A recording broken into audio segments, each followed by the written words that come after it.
Bukod sa fiber at mga bitamina, ang masustansyang pinya bumibida rin daw sa lasa. Kaya perfect din daw itong pansahog sa ulam para sa isang pinyalicious na kainan. Ang alamat ng pinya ang isa sa pinakasikat na mga folktale sa bansa.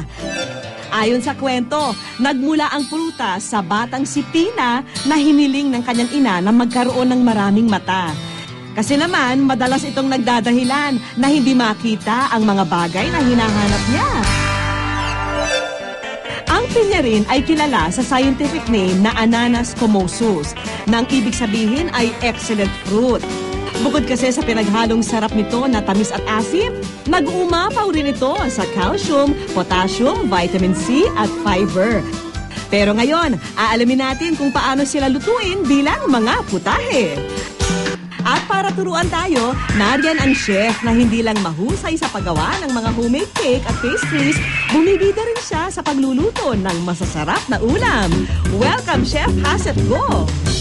So ngayon naman, hainan namin kayo ng iba't ibang recipes na pwedeng-pwede naman ang paborito nating prutas na pinya!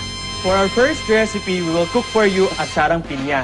At kakaiba ito sa karaniwang atsara na alam natin dahil gagamitan natin ito ng pinya instead na papaya or labanos.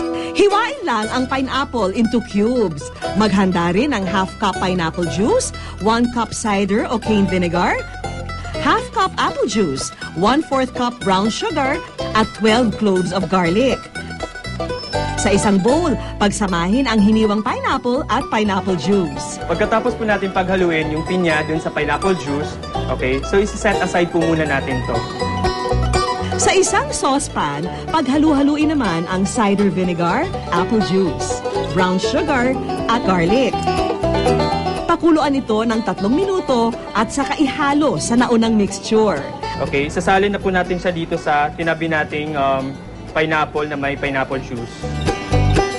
Ang side dish na ito na perfect i-partner sa pritong karne, nagkakahalaga lang na 100 piso na pwedeng i-share sa buong pamilya.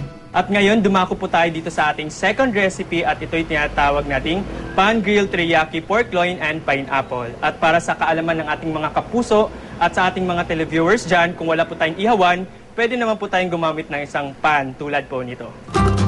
Kailangan lang ng mantika, toyo, ketchup, suka, pamintang buo, bawang, thinly sliced na kasim at syempre ang ating pinyang hiniwa ng pabilog. Sa isang bowl, paghalu-haluin ang kasim, suka, toyo, ketchup, paminta at bawang.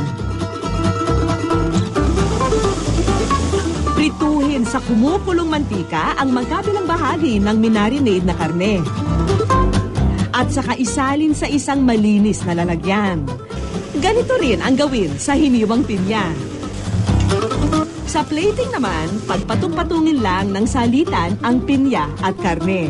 Ilang sandali pa, ready to eat na ang winner ulam na ito sa halagang 80 pesos lang na pwedeng pagsaluhan ng 4 na tao. So dito tayo sa third and last recipe natin, ito ang pan-grilled chicken kebabs. Bukod sa pineapple chunks, maghanda lang ng kalahating kilong chicken breast cut into cubes, kalamansi, mantika, bawang, asin at paminta. Pagsamasamahin lang sa isang bowl ang pang-marinade ng chicken. After po natin nilagay yung asin, paminta, garlic at yung calamansi juice, so irarub po natin siya ngayon dito sa ating chicken breast meat or fillet. Okay, at imamarinate po natin to pwedeng overnight or kahit 3 oras lang. Kung wala po tayong ihawan sa bahay, pwede naman po tayong mag-pan grill tulad po ng ginagawa ko ngayon. So parang ipa-pan fry lang po siya, tapos konting amount of oil lang po yung kailangan natin. Huwag kalimutang lutuin din ang pineapple chunks. At pagluto na, tuhugin ng salitan sa stick ang manok at pinya. Ang pan-grilled chicken pineapple kebabs, maaari nang i-enjoy sa halagang 70 pesos lang ng hanggang 4 na katao. Ang mga recipe na ito na pinya ka madaling lutuin, pinya ka masarap naman kaya ang dating.